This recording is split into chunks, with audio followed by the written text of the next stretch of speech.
Olá pessoal, sejam bem-vindos à nossa Expo Supermercados. Muito obrigado pela participação de você. Você que ainda não é inscrito no nosso canal, por favor, se inscreva, junte-se a nós. Querendo fazer comentários, fique à vontade. Nós lemos todos e trazemos sempre o conteúdo que você deseja. E eu fico sempre muito entusiasmado em trazer parceiros nossos de longa data que a gente aprende constantemente. E um desses parceiros é o Paulo, do Instituto da Transformação Digital. Muito obrigado, Paulo. Por favor, se apresente. Quem é o Paulo, que a gente conhece tanto, que já participou tanto do nosso evento? Bom, Fabiano, primeiro, um grande prazer estar aqui de novo com vocês. Eu sou Paulo Kendzerski, presido o Instituto da Transformação Digital, que é uma organização sem fins lucrativos que tem o objetivo de disseminar conhecimento sobre transformação digital. E esse convite vem bem dentro do que a gente se propõe a fazer para poder ajudar o mercado a se transformar. Uma coisa que eu sempre aprendi com o Paulo é a tecnologia, é o digital, é as oportunidades que estão aqui, como nós aqui, falando para você digitalmente nos canais das redes sociais, no YouTube, em outras redes sociais. Muito obrigado. Paulo, e hoje o que nós vamos trazer de novidade para o nosso setor varejista? A gente quer falar sobre a transformação digital no varejo, né? Mas para falar do futuro, eu quero voltar um pouco no nosso passado recente. Então comenta aí, porque eu te acompanho e sei muitas coisas que tu traz de novidade aí, muitas vezes visionárias. Bom, vamos lá. Eu tenho até uma colinha aqui, porque tem algumas frases que eu quero trazer. Durante muitos anos a gente ouviu aquele mantra, né? O que a gente é hoje, a minha empresa, foi construído nos últimos 10, 20, 50, 100 anos. Né? Só que a gente está vendo que a transformação digital está quebrando esse mantra. Por quê? Porque ele está trazendo modelos novos de negócio. Né? E a gente tem uma grande mudança, o que aconteceu com a pandemia. Né? Então, se a gente for olhar todo o passado de transformação que aconteceu nos últimos 100 anos, vamos pegar a Revolução Industrial. Ela levou 100 anos para impactar no mundo inteiro. Então, o mundo se transformou, vou usar o termo atual, né? Ele fez uma revolução no modelo de negócio durante 100 anos, para atingir 100% das empresas no mundo inteiro. A transformação digital, ela vai levar 10% desse tempo, ou seja, a transformação digital vai acontecer em 10 anos. E isso obriga as empresas a estarem preparadas. Não é um processo natural que foi acontecendo como a revolução, que as empresas entenderam o seu tempo de entrar na revolução. A transformação digital está impactando tudo de uma forma muito rápida. E isso foi graças ao que aconteceu com a pandemia, né? Que a gente sempre diz assim, o que aconteceu com a pandemia? As empresas fecharam as portas num dia e no dia seguinte não abriram. E ali começou uma grande corrida contra o tempo para as empresas se prepararem, ou seja, a transformação não é algo natural que aconteceu nos outros ciclos. Se a gente for lá desde a Revolução Industrial, passando por todas as mudanças que houve no mundo, foi uma mudança, uma transformação imposta pela situação da pandemia que obrigou todo mundo a fechar as portas. E tu, Paulo, e a própria Instituto de Transformação Digital falavam isso há muitos anos, que era uma oportunidade e quem esteve ali na frente já estava preparado, surfou muito bem e cresceu. Exatamente, prova disso nossa aqui, que a gente sempre trabalhou com o Paulo e com o Instituto da Transformação Digital, eu faço parte, adoro isso, a gente cresceu em função de quem já estava preparado digitalmente. E nos destacamos, graças ao nosso setor supermercadista, passando conteúdo. Esse ano foi um divisor de águas aqui para o nosso evento. Exatamente, né? Então, o que aconteceu com a pandemia? As empresas não estavam com as suas portas abertas e elas tiveram que se reinventar. E eu digo sempre que a gente passou a usar 3 verbos. Algumas se adaptaram, né? Algumas evoluíram, porque já estavam num processo de transformação. Mesmo as empresas que não falavam em transformação digital ainda, elas estavam numa evolução, e outras que precisavam se transformar totalmente, ou seja, tudo que ela fazia antes, em alguns momentos deixou de existir. Tá? Restaurante, próprio supermercado, que teve toda uma mudança no modelo. E aí, a tecnologia, né, que a gente sempre fala, ela, na verdade, nunca é o fim do negócio, ela é o meio. Aí as empresas começaram a entender que precisava do delivery. E quantas empresas a gente conhecia na época que diziam que não, o meu cliente não compra online, o meu cliente não quer fornecer dados. Como pode? Desde um armazém de bairro que recebe 50 pessoas por dia, a uma grande rede que tem 10 mil visitantes por dia, esse segmento não sabia quem era o cliente. O cliente entra, ficava horas dentro do supermercado, por exemplo, comprava, pagava e ia embora. E o que acontecia? O varejo esperava esse cliente voltar no outro dia. Quando a pandemia obrigou todo mundo a fechar as portas, eles tiveram que se reinventar. Aí que a gente fala, algumas se adaptaram rápido, Outras demoraram muito tempo e outras tiveram que transformar seu modelo. Eu conheço restaurantes que deixou de operar com um ponto físico para ser 100% online. E a gente percebeu a entrada muito rápida de empresas que não são do segmento. E aí é outro ponto que eu quero destacar. Tá? Há 5 anos atrás, nem vou pegar o período só da pandemia, quando a gente perguntava para um varejista que é o concorrente, ele olhava o concorrente do bairro, concorrente da cidade, concorrente do segmento. Supermercado, quem é meu concorrente? É o supermercado A, B ou C. Quem é o concorrente hoje de uma rede de supermercado? É o iFood. Né? Ah, mas o iFood nasceu para atender supermercado. Eu, antes de vir para cá, recebi um e-mail do Uber me vendendo sabão em pó. Falei, mas o Uber é um aplicativo de mobilidade. O que ele tem a ver com o supermercado? Ele hoje está vendendo. Americanas está entrando forte. Magalu faz anúncio da TV para vender sabão em pó. Então a gente começa a perceber que aquele concorrente que durante 100 anos foi sempre do mesmo segmento, hoje ele passa a ser um concorrente que muitas vezes é invisível para o olho do empresário tradicional. Então, isso é uma grande preocupação que a gente tem trazido nos estudos que o Instituto faz, em todos os eventos que a gente tem oportunidade, de mostrar que eu não posso mais olhar só para o meu concorrente do mesmo segmento, eu tenho que olhar para o mercado todo. Né? Hoje, o supermercado tem o iFood, tem o Rappi, tem Americanas entrando, Magalu já estava há mais tempo, Magalu fechou as portas no dia 18 de março, com mais de 1.000 lojas, 70 mil funcionários em casa. 48 horas depois, ela já estava operacional. Usando o quê? Aquilo que estava sendo transformado na empresa, que começou lá em 2015. Então, a Magalu começou a transformação antes da pandemia. A pandemia obrigou todo mundo a botar no mesmo ponto de partida e dizer, olha, o mundo mudou. Agora tu tem que saber usar as ferramentas. Mas nunca é tarde para começar. Nunca é tarde, né? Houve aquele momento, né, de paralisia no primeiro momento, depois começou, não, eu tenho que ter o delivery, aí eu vou buscar uma solução. Muitas se associaram ao próprio iFood, o Rappi, para começar a vender online, outras correram para colocar uma operação de e-commerce, a maioria começou a usar o WhatsApp, e aí que entra a questão de entender como que a tecnologia ajuda, tá? O modelo tradicional do varejo é abrir as portas e esperar o cliente entrar. A transformação digital está mostrando que a gente tem que ser ativo. E a maioria do varejo não tinha essa informação, não trabalhava bem isso. A indústria começou a entender isso um pouco antes. A indústria começou a entender quem era o consumidor final. Porque em toda a história da humanidade sempre existiu uma cadeia de negócio bem característica. Alguém fabrica, alguém distribui, alguém vende. A indústria, lá atrás, começou a entender que ela precisava saber quem era o consumidor final. Porque a maioria vai lembrar, em 2015, 2016, a gente teve uma grande crise mundial que só no Brasil fechou as portas de mais de 600 mil lojas.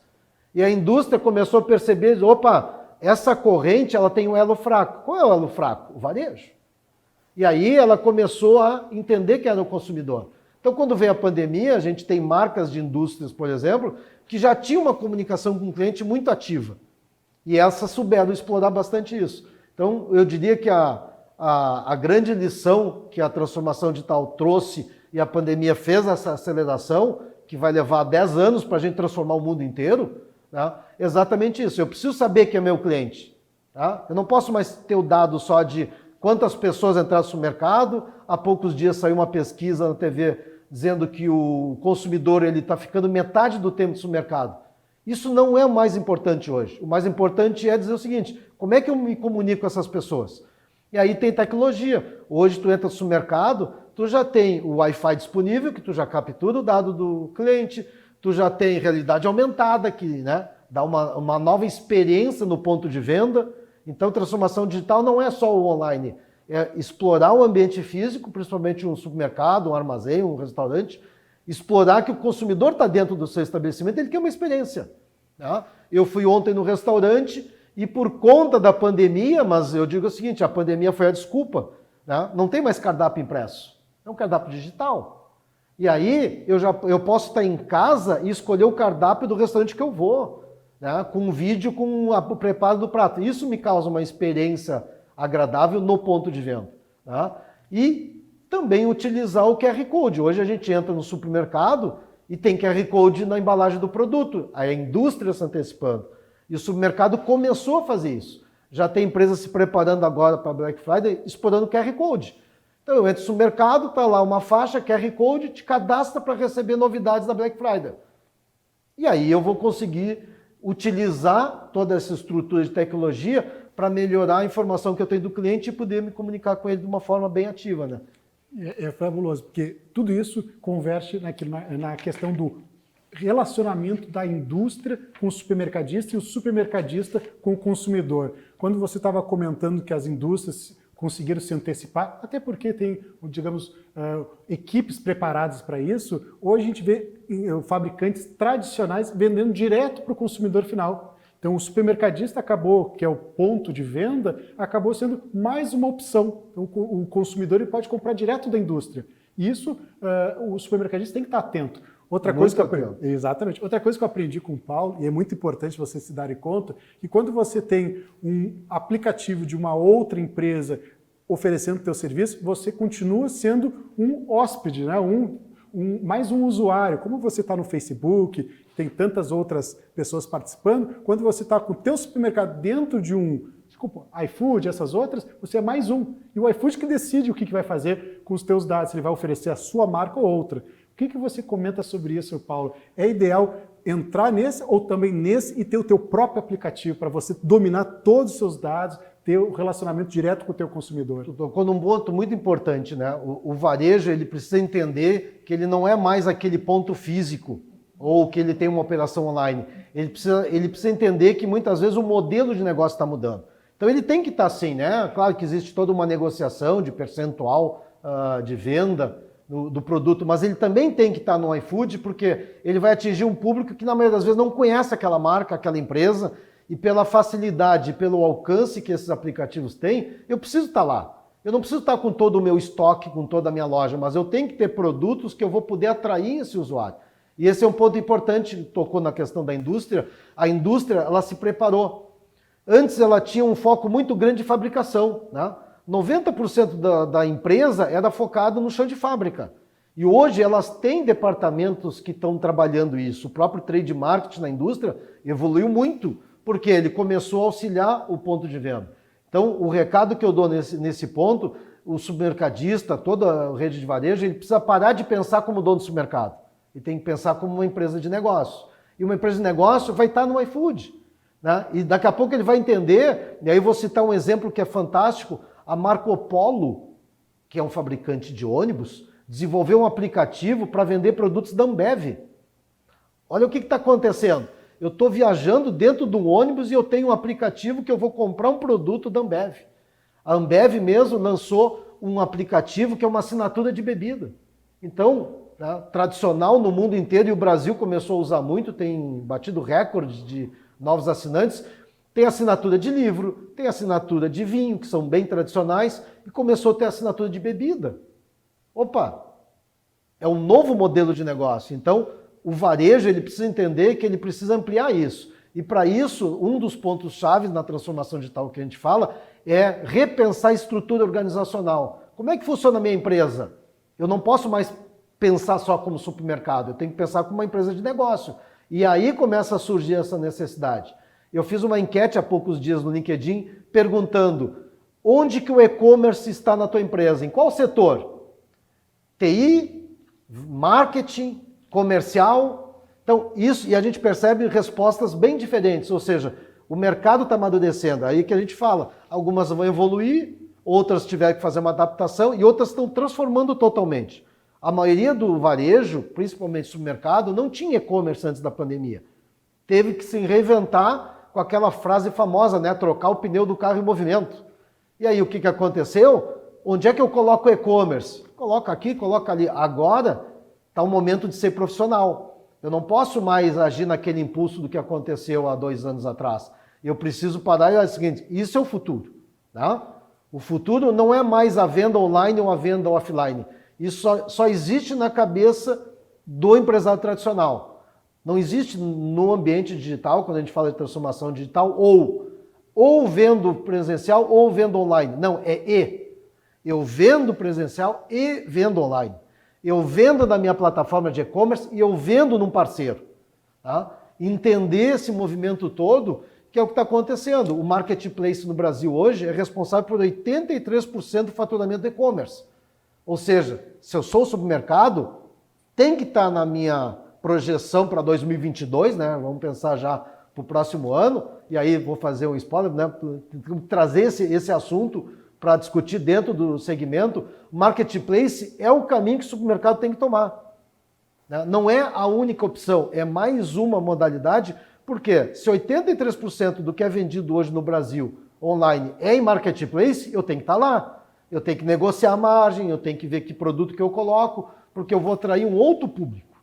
Tá? Não mais só o público que está acostumado, que conhece minha loja, no meu bairro, e na dar minha uma cidade. boa experiência, que é importantíssimo, que aí vem um outro desafio que muitas vezes tem o produto lá no marketplace, mas na hora da entrega, por algum motivo, o entregador ou o quê, estraga a experiência. Isso é muito importante. Mas, Paulo, eu peço desculpa porque o nosso tempo está limitado. Queria que tu desse aquelas dicas que tu sempre dá para a gente, para o nosso setor varejista. O que ele tem que se preocupar? Eu sei que tu separou algumas informações muito boas. São 3 dicas muito importantes. Assim, ó, a transformação digital ninguém vai fazer sozinho. Tá? É um processo que envolve todo o negócio, envolve experiências que a empresa não está acostumada, não importa se ela tem 1 ano ou tem 50 anos, é algo novo. Então, um supermercado que não entende de marketplace, não entende de venda online, ele precisa se cercar de pessoas. Então, isso vai mudar muito a estrutura organizacional das empresas, precisa ter setor para isso, assim como o varejo investiu na área comercial lá, tem negociação hoje muito forte, ela precisa investir também nesse ponto. E sozinho não existe sucesso no ambiente digital. Os exemplos mais famosos no Brasil, de Magazine Luiza, Pão de Açúcar, eles tiveram um apoio de especialista de outros setores. E eu sempre falo uma coisa, quem fundou o Quinto Andar, que é um dos unicórnios do Brasil, não foi ninguém da área imobiliária. Quem fundou o Uber não foi um motorista de táxi, nem um dono de uma empresa de táxi. O que significa que os novos modelos de negócio estão sendo construídos com pessoas de outros setores. Então a gente tem que ser humilde e reconhecer que eu posso entender tudo no segmento, mas eu não entendo desse mundo em transformação, cada dia tem uma novidade. A gente, né, que trabalha, eu digo a gente porque também faz parte da transformação, a gente aprende todo dia com coisas novas, né? Então a gente tem que ser humilde e reconhecer que tudo que eu construí no passado, maravilha, parabéns, mas a gente tem que olhar para o futuro.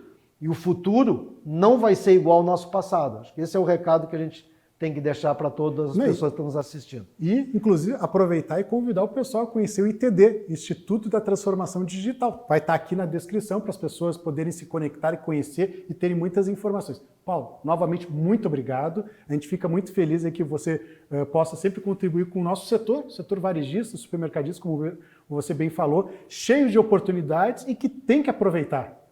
Parabéns pelo sucesso da Expo Supermercado. Fico muito feliz toda vez que eu vejo um post, uma publicação nas redes sociais, eu compartilho, porque o conteúdo que você gera, o conhecimento e a informação que é levado para o mercado, é isso que vai fazer que mais pessoas se transformem a sua mente para poder transformar o seu negócio. Perfeito. E você fez parte desse nosso crescimento, fazendo esse trabalho, contribuindo e com muitas dicas. Muito obrigado, Paulo. Obrigado. Muito obrigado a todos que estão nos assistindo e peço a vocês ainda que não são inscritos no nosso canal, junte-se a nós, se inscreva, faça seus comentários, sugestões de temas para a gente sempre trazer o conteúdo especial para vocês. Muito obrigado a todos e a programação continua. Até logo mais!